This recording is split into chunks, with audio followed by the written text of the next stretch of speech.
Hi, this is Ravi. అద్దంకిలో జరిగిన సిద్ధం సభ సూపర్ సక్సెస్ అయిన వైసీపీ అంటుంది. కానీ సోషల్ మీడియా మాత్రం అందుకు విరుద్ధంగా అక్కడంతా టెక్నాలజీ ఉపయోగించారంటుంది. మరి సోషల్ మీడియా చెప్పేదాన్ని నిజమెంత, వైసీపీ చెప్పే దాంట్లో వాస్తవం ఎంత, అసలు ఒరిజినల్గా ఏం జరిగింది? ఇదే అంశంపై మనతో మాట్లాడేందుకు సీనియర్ జర్నలిస్ట్ సిఎస్ రావు గారు ఉన్నారు. ఆయన అడిగి మరిన్ని తెలుసుకుందాం. సార్ నమస్కారం. సార్. నమస్తే రవి. సార్, సిద్ధం సభ చూసుంటారు. సో దానికి ఏమో సోషల్ మీడియా మొత్తం విపరీతంగా ట్రోల్స్ జరుగుతున్నాయి. అంత గ్రాఫిక్స్ అని, బాహుబలి గ్రాఫిక్స్ అని అంటున్నారు. సో నిజంగా వాస్తవం ఏంటి? సో సిద్ధం సభని కనుక చూస్తే టెక్నాలజీ పెద్ద యుద్ధం చేసింది దాంట్లో అని చెప్పి మనం అనొచ్చు. అంటే ఇప్పుడు సోషల్ మీడియాలో జరుగుతున్నటువంటి ప్రచారానికి వైఎస్ఆర్ కాంగ్రెస్ పార్టీ వాళ్ళు టెలికాస్ట్ చేసినటువంటి ఆ యుద్ధం సభ సిద్ధం సభకి దాంట్లో ఎంత యుద్ధం చేసింది YSR Congress party technical team అనేది మనం ఎనాలిసిస్ చేసుకోవచ్చు. కారణం ఏంటంటే నేను ఆల్మోస్ట్ 16 సంవత్సరాల నుంచి నేను ఎలక్ట్రానిక్ మీడియాలో ఉన్నా. ప్లస్ నాకు బై గాడ్ గ్రేస్ నాకు కొంత టెక్నాలజీ తర్వాత ఈ ఎలక్ట్రానిక్ మీడియాలో అన్ని విభాగాల్లో కూడా నాకు ఎంతో కొంత పరిచయం ఉంది. మరీ ఎక్స్పర్ట్ కాకపోయినా డెఫినెట్గా నాకు కెమెరామెన్ కానీ, కెమెరాల్లో కానీ, లేదంటే గ్రీన్ మ్యాట్స్లో కానీ, లేదా ఇతరతర టెక్నాలజీకి సంబంధించిన అంశాల్లో కానీ ఎంతో కొంత నాలెడ్జ్ ఉంది. అయితే నిన్న నేను లైవ్ చేశాను. నేను అనేక వేల లైవ్స్ ఇచ్చా, వందలు కూడా కాదు, వేలు ఇచ్చా లైవ్స్. ఓకే. సో నేను జరిగినటువంటి ఆ లైవ్ నేను వాళ్ళ ఛానల్ బ్లూ మీడియాలోనే, ప్రత్యేకించి సాక్షి ఛానల్లోనే నేను చూడటం జరిగింది. ఆ లైవ్ కంటిన్యూగా అయితే ఇవ్వాల. ఓకే. మధ్య మధ్యలో ఇంటరప్ట్ చేస్తూ జంపింగ్ చేశారు, జంపింగ్ అవుతూ వచ్చింది. అంటే ఆ జంపింగ్ టైంలో నీకు కొంత ఈ మిక్స్ చేశారు అనేది, మిక్స్ చేయడానికి అవకాశం ఉంటుంది, మిక్స్ చేశారు అనేది నాకు అర్థమైంది. తర్వాత గ్రీన్ మ్యాట్ సంబంధించి మొత్తం గ్రీన్ వేసేసారు, దాంట్లో మిక్స్ చేసుకున్నారు అనేది చాలా క్లియర్గా అర్థమవుతుంది. ప్లస్ లైవ్ ఇవ్వటంలో కూడా వాళ్ళు లైవ్ ఇవ్వాల, సెమీ లైవ్ ఇచ్చారు. ఓకే. మా పరిభాషలో, ఎలక్ట్రానిక్ మీడియా పరిభాషలో సెమీ లైవ్ అంటారు, డిఫరెంట్ లైవ్ అంటారు, లైవ్ అంటారు. ఎగ్జాక్ట్ లైవ్ అయితే ఇవ్వలేదు అనేది నా క్లారిటీగా టెక్నాలజీలో నాకు అనుభవం కొంత ఉంది కాబట్టి నాకు అర్థమైపోయింది. చూస్తున్నప్పుడే నాకు అర్థమైపోయింది. ఇమీడియట్ గా జంప్ కావటం విత్ ఇన్ సెకండ్స్ లో ఇవన్నీ కూడా. ఇక అక్కడికి ఎంతమంది ఇచ్చారు అనే దాని మీద చాలా విస్తృతంగా చర్చ జరుగుతుంది. ఇక్కడ సోషల్ మీడియాలో బాగా చర్చ జరుగుతుంది. దాంట్లో నిజం ఎంత, అబద్ధం ఎంత అనేది లెక్కేసుకుంటే అసలు వాళ్ళు మొత్తం ఎంత ఏరియాలో ఆ సమావేశాన్ని ఏర్పాటు చేశారు అనేది అఫీషియల్గా జనరల్గా చెప్తారు కదా. జనరల్గా చెప్తారు, అందరికి తెలుస్తుంది. వాళ్ళు ఫస్ట్ ఒక 100 acres లో అనుకున్నారు. సో 100 acres కాస్త 50 acres వచ్చింది అని చెప్పేసి అంటున్నారు. సో ఒకవేళ 100 acres వాళ్ళు చెప్పినట్టు వేసుకున్నా మీకు హెలిప్యాడ్కి కానీ, లేదంటే డయాస్కి కానీ, పార్కింగ్ కానీ, ఇవన్నీ 40% పోతుంది. అంటే ఆల్మోస్ట్ 60 acres. ఓకే. ఈ 60 acres సంబంధించి ఒక 4,000 వేసుకో, మాక్సిమం 4,000 మాక్సిమం నుంచుంటే. కానీ చైర్స్ వేసారు, చైర్స్ వేస్తే 4,000 పట్టరు, చైర్స్ వేసారు మొత్తం. సో నుంచుంటే 4,000 పడతారు. సో నాకున్న అంచనా ప్రకారం, నాకు ఉన్నటువంటి అవగాహన మేరకు, నేను గ్రౌండ్ లెవెల్లో కూడా నేను గతంలో రిపోర్టింగ్ చేశాను కాబట్టి, ఎకరాకి అక్కడ అటెండ్ అయినటువంటి వాళ్ళు కుర్చీలు కాబట్టి 3,500 నుంచి 3,000 ఉంటారు. అంటే ఆ లెక్కన 60 ఎకరాలు వేసుకో, 6×18 అంటే 1,80,000 నుంచి 2 లక్షల మధ్యలో ఉండొచ్చు. మాక్సిమం 2 lakhs లేదంటే 1,80,000. వాళ్ళు చెప్తుంది ఎంత? 15 lakhs అని చెప్తున్నారు. 15 lakhs ఏం చెప్తున్నారు? ఇదొక ప్రాపగండా చేసుకునేటువంటి కార్యక్రమం. సరే, ఇది దీనికి ఎంతమంది జనం హాజరయ్యారు అనే దానికి నాకున్న అవగాహన మేరకు నా లెక్క, నా ఎస్టిమేషన్ అయితే అది. ఏది ఫిజికల్ గా అక్కడ గ్రౌండ్ మొత్తం కలిపితే 1,80,000 నుంచి 2 లక్షల మంది వచ్చి ఉంటారు. అయితే అక్కడ నీకు డ్రోన్ కెమెరాస్ ఉపయోగిస్తే, డ్రోన్ కెమెరాస్ కొంత పరిధి వరకే ఉపయోగించారు, మీరు గమనించండి. కాకపోతే ఎందుకంటే దీనికి సంబంధించి టెక్నాలజీ సంబంధించి చాలా మందికి అవగాహన ఉండకపోవచ్చు. ఈ టీవీలు చూసే వాళ్ళకి చాలా మందికి అవగాహన ఉండదు. గ్రాఫిక్స్ ఎలా చేస్తారు ఇవన్నీ కూడా, అంటే గ్రాఫిక్స్ అనే పదం విని ఉండొచ్చు, వాటిని ఎలా చేస్తారు అనేది వాళ్ళకి అంత అవగాహన ఉండదు. అందరికి కూడా, అందరికి అవగాహన ఉండే ఛాన్స్ లేదు. ఇప్పుడు మనం కెమెరా పెడతాం, కెమెరా పెట్టి 100 మంది మీద ఫోకస్ చేస్తే బాగా ఉన్నట్టు బ్రహ్మాండంగా ఎక్స్పోజ్ చేయొచ్చు. 100 members తోటే కొన్ని లక్షల మంది ఉన్నట్టు ఫోకస్ చేయొచ్చు. అలాగే నిన్న డ్రోన్ కెమెరాలు వాళ్ళు ఉపయోగించారు. ఆ డ్రోన్ కెమెరా ఉపయోగించినప్పుడు జస్ట్ ఒక కొంత రేడియస్ లోనే దాన్ని ఉపయోగించారు. దాన్ని దాటి దాన్ని దాటి వెళ్తారేమో, మనకి మొత్తం అర్థమైంది, టోటల్ గా మొత్తం గ్రౌండ్ అర్థమైంది అని చెప్పి నేను తదేకంగా చూశాను.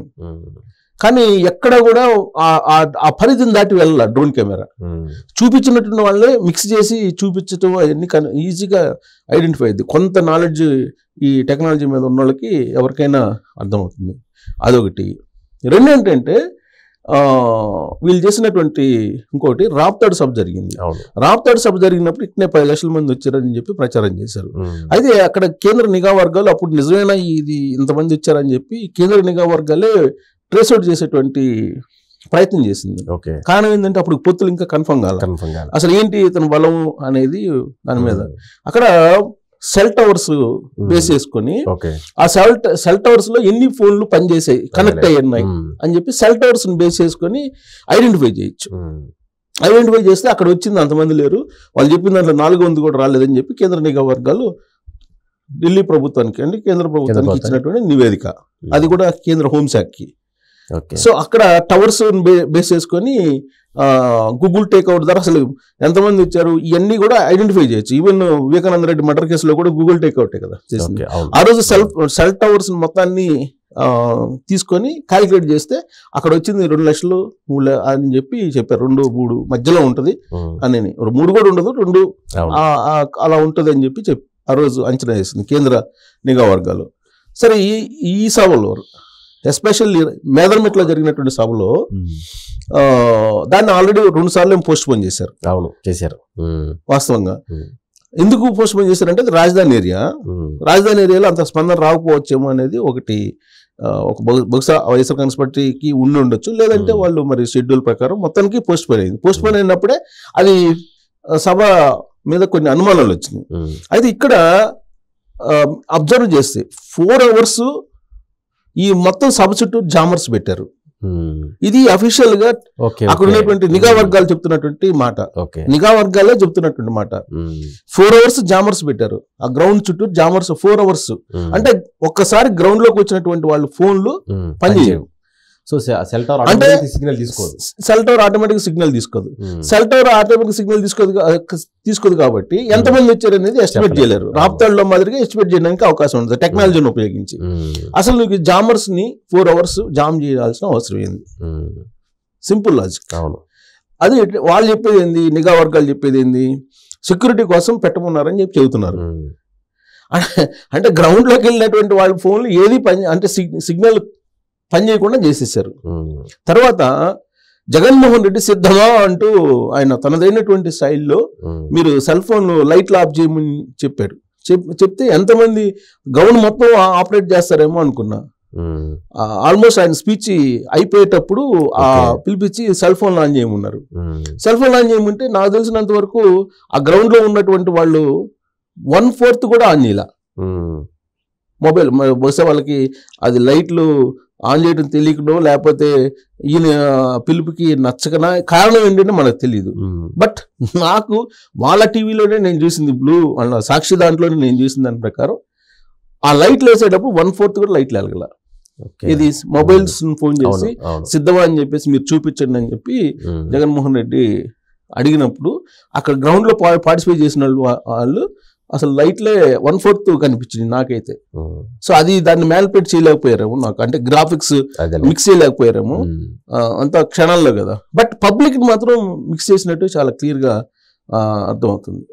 అంటే క్లియర్ మనకి గ్రీన్ మ్యాట్ ఫస్ట్ ఏర్పాటు చేయడంతో, గ్రీన్ మొత్తం గ్రౌండ్ ఏర్పాటు చేయడంతో అర్థమైపోయింది, ముందే అర్థమైపోయింది, సబ్ ముందే అర్థమైపోయింది. టెక్నాలజీ పరంగా కొంత అవగాహన ఉన్నటువంటి వాళ్ళకి ఎవరికైనా అర్థమవుతుంది. బట్ అక్కడ వచ్చినటువంటి జనానికి వాళ్ళు చేస్తున్న ప్రచారానికి ఏమాత్రం పొంతం లేనటువంటిది ఇది. అంటే సిద్ధ సభలో ఈ సోషల్ మీడియాలో జరుగుతున్నటువంటి దానికి నేను ఒక సీనియర్ జర్నలిస్ట్గా, టెక్నాలజీ ఎంతో కొంత పరిచయం ఉన్నటువంటి జర్నలిస్ట్గా, వీడియో జర్నలిస్ట్గా, తర్వాత టీవీ జర్నలిస్ట్గా నాకున్న అవగాహన ఇది. అసలు జామర్స్ ని బ్లాక్ చేయాల్సిన, జామర్స్ పెట్టాల్సిన అవసరం లేదు. 4 hours జామర్స్ పెట్టారంటేనే పెట్టిన జగన్ సీఎం కారిడార్ దగ్గర పెట్టచ్చు అంతే. జగన్ వచ్చినప్పుడు పెట్టుకో, సీఎం కదా, సీఎం కాబట్టి జనరల్ గా ఉండొచ్చు. కానీ జగన్ వచ్చిన తర్వాత ఆయనది 1.5 hour ఏమున్నాడు. సో అంతకు ముందు నుంచే పెట్టేశారు జామర్స్ పెట్టారు. ఇది ఒకటి. రెండు ఏంటంటే జనరల్ గా మనం గూగుల్ మ్యాప్ పెడతాం, గూగుల్ మ్యాప్ పెట్టినప్పుడు మనకి ఒకవేళ ట్రాఫిక్ ఉంటే రెడ్ చూపిస్తుంది కదా, రెడ్ అయితే చూపిస్తుంది కదా, కొంచెం లైన్ క్లియర్ ఉంటే ఆరెంజ్ చూపిస్తుంది, లేదు ఏంటంటే గ్రీన్ చూపిస్తుంది. కానీ సిద్ధం సభ జరిగేటువంటి టైంలో 4 నుంచి ఆల్మోస్ట్ 7, 4 to 7 హైవే వీళ్ళేంటి హైవే మొత్తం జామ్ అయిపోయింది అంటున్నారు. హైవేల్లో మీరు ఎవరైనా సరే, ఇది దాచిపెట్టేసిన వ్యవహారం కాదు, మనం ఏదో కావాలని చెప్పడం కూడా కాదు.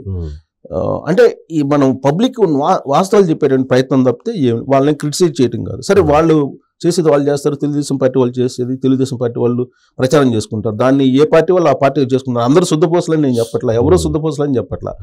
కానీ ఆ టైంలో గూగుల్ మ్యాప్ను ఓపెన్ చేశాను నేను కూడా.